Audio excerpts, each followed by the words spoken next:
Саламатсыңарбы менин сүйүктүү окуучуларым.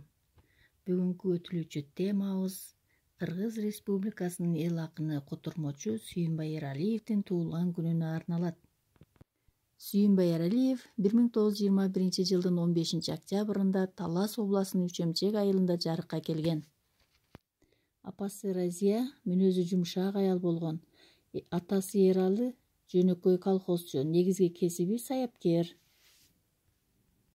Ал улуу ата мекендик согушта жарадар болуп, 1944 согуштан кайтып келгенден кийин чыгармачылык ишин баштаган.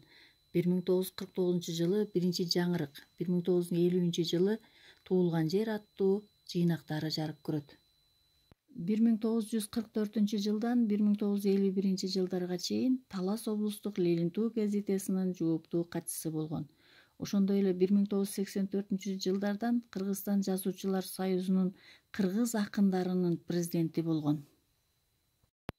Анын ырлары 1939 жылдан баштап жарыялана баштаган. Биринчи поэтикалык жыйнагы Биринчи жаңырык деген ат менен 1949 жылы жарык көргөн. Ал биринчи болуп Эркин ыр формасын 1966 жылы жазган Жылдыздарга саякат поэмасында чеберчилик менен пайдаланган. Акын чет элдин чыгармаларын негизинен кыргыз тилине которгон котормочу болуп дагы эмгектенген.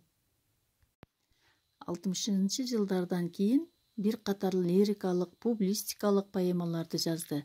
Алардын ичинен Жылдыздарга саякат, Атам жерим жана мен, Жол, Космос поэмасы, Ак жыттар, Кыргыз жаны, Кесир инсан поэмалары мазмуну жана формасы жагынан мыкты жазылган.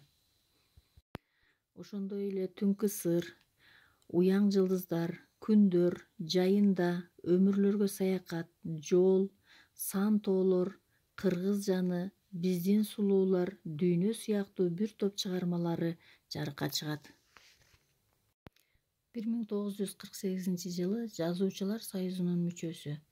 1974 жылы Кыргызстандын эл акыны, Улуу ата мекендик согуштун биринчи даражадагы ордени, 3-биринчи даражадагы Манас ордени, Жамбыл атындагы сыйлык, Токтогул атындагы мамлекеттик сыйлык, Кыргыз Республикасынын баатыры деген ардак наамдар берилген. Акын 2016 жылдын 16 июлунда 94 жашында дүйнөдөн кайтты. Бирок анын жазган чыгармалары өчпөй эл оозунда жашай бермекчи.